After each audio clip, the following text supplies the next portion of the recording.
조갑제 TV 시청자 여러분 안녕하십니까. 2018년 10월 22일 저녁 9시입니다. 사흘 전에 별세한 중앙정보부 전 차장보 조일재 씨, 국회의원을 두 번 역임하기도 한 분입니다만, 이분이 오늘 연결식을 가졌는데 언론에서는 너무 이분의 업적에 대해서 생략하고 별세 소식만 전했기 때문에 좀 서운합니다. 왜냐하면 이분이 중앙정보부 차장보를 거쳐서 오사카 총영사를 할 때 기획했던 일이 1975년부터 시작된 조총련 모국 방문 사업이었습니다. 이 조총련 모국 방문 사업은 남북 간 대결에서 대한민국이 전략적 승리를 거둔 몇 가지 사건 중에 하나입니다. 이 사업의 기획자가 바로 조일재 씨인데, 박정희 대통령이 1975년 9월 16일 날 청와대 집무실에서 몇몇 비서관과 이야기하다가 조총련계 제1동포의 모국 방문에 대해서 이렇게 논평하는 것이 기록되어 있습니다. 박 대통령의 말입니다. 조총련계 제1동포의 모국 방문은 성과가 큽니다. 딴 곳에서도 이 정책을 넓혀야 되겠어요. 이 사업을 창안하여 추진한 조일재 오사카 총영사에게 고생 많았다는 치아의 말을 전해주세요. 모처럼 고국을 방문해 친척들이 서로 껴안고 울면서 같이 성묘하는 것을 텔레비전에서 보고 나도 눈시울이 뜨거워졌습니다. 이렇게 마음씨 좋은 결애가 왜 남북으로 갈라져 서로 헐뜯고 살게 되었는가 하고 우리 역사를 한탄한 적도 있어요. 우리 국민은 사촌이 농을 사면은 배 아프다는 말도 있는데, 이것을 빨리 고쳐서 동포끼리 서로 위로하고 격려해야 될 것입니다. 조일재 공사는 그 1년 전에 조총련의 사주를 받은 문세광이가 대통령의 부인 유경수 여사를 살해했는데도 조총련 모국 방문 사업을 건의를 해가지고 박정희 대통령의 재가를 받아서 수행을 했습니다. 참 어려운 일이죠.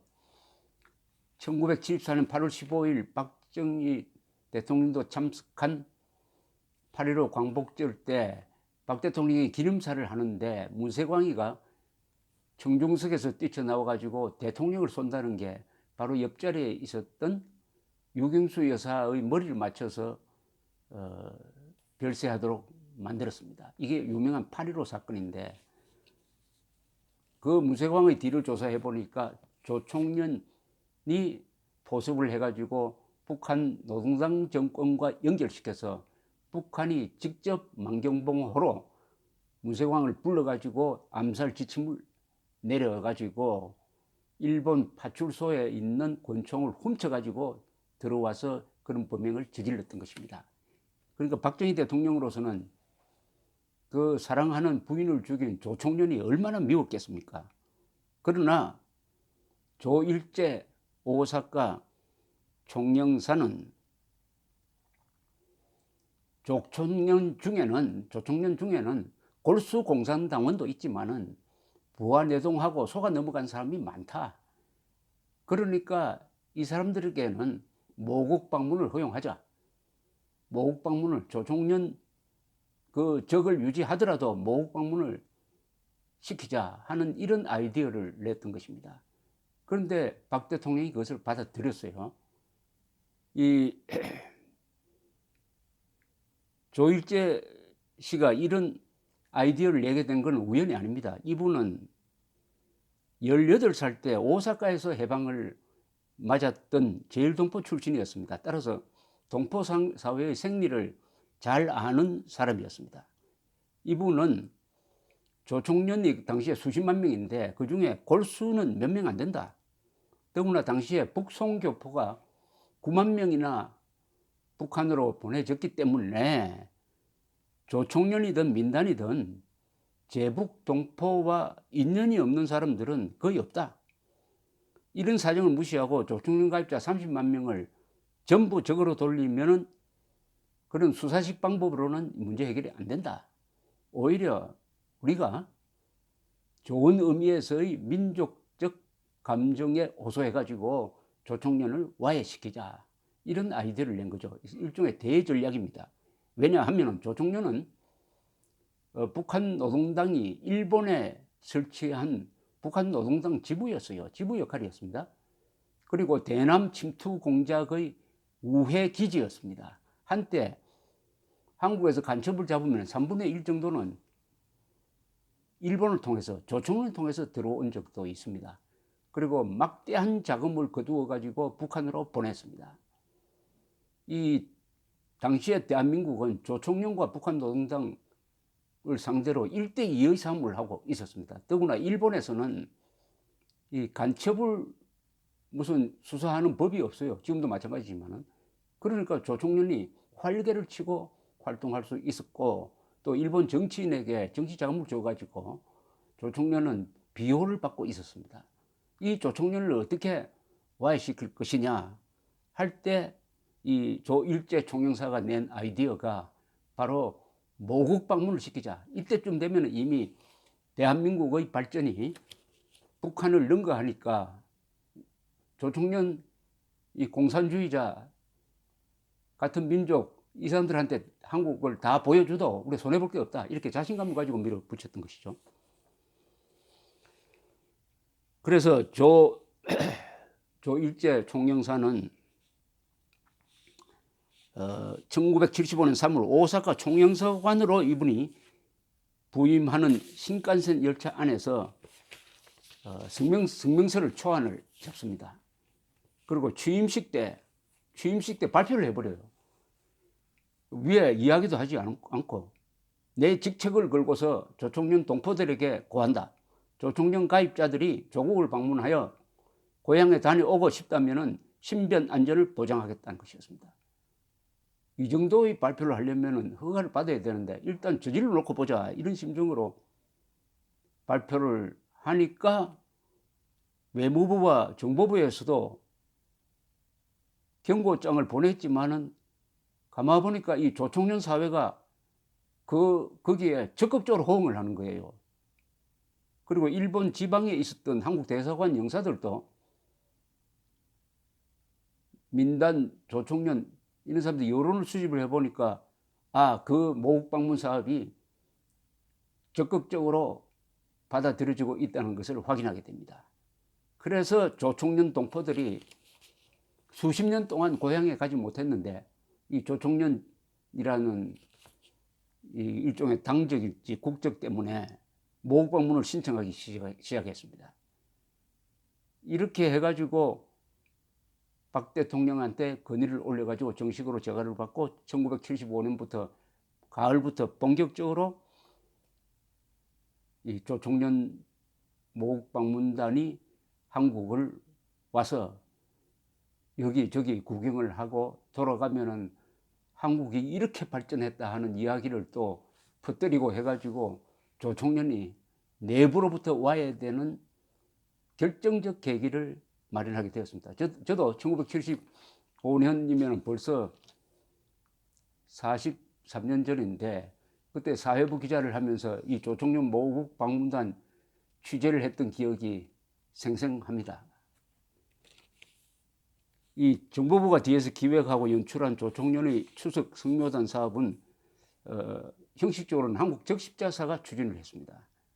국립극장에서 있었던 조총련 방문단 환영대회에서 야당 출신인 박순천 여사가 아주 감동적 연설을 한 기억도 생생합니다.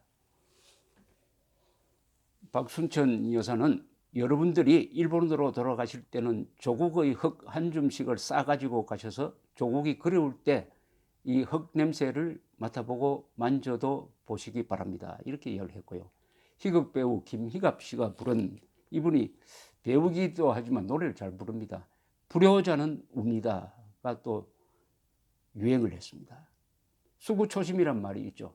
여우가 죽을 때는 제가 살던 굴 쪽으로 머리를 향한다는 뜻인데, 저 고향을 그리워하는 마음을 일으킨 건데 지칭하는 것입니다만, 인간이 가지고 있는 이 수구초심에 호소한 이 사업은 거짓과 공포의 결사체인 조총련을 서서히 내부적으로 확실하게 무너뜨리는 계기가 되었습니다. 이 역사적 사업이 한 제1동포 출신의 공무원이 가지고 있던 문제의식에서 출발했다는 점이 흥미롭습니다. 그 문제의식은 뭐냐? 조총련을 다 적으로 돌리면 안 된다. 조총련 중에는 공산주의자도 있지만 더 많은 숫자가 북한으로 넘어간 가족의 인질이 된 상태에서 따라온다. 어떻게 하면 이걸 깰 거냐? 바로 그 사람들이 가지고 있는 원초적 민족의식, 원초적 고향에 대한 그리움, 조상에 대한 효도, 여기에 호소함으로써 대성공을 거두었습니다. 그것이 결정적이었습니다. 그 전에는 조총련이 훨씬 강했어요. 그 뒤로 대한민국도 발전하고 이제 보여줄 것도 많고 하니까 결국 조총련이 이탈하기 시작해가지고 지금 조총련이 얼마냐?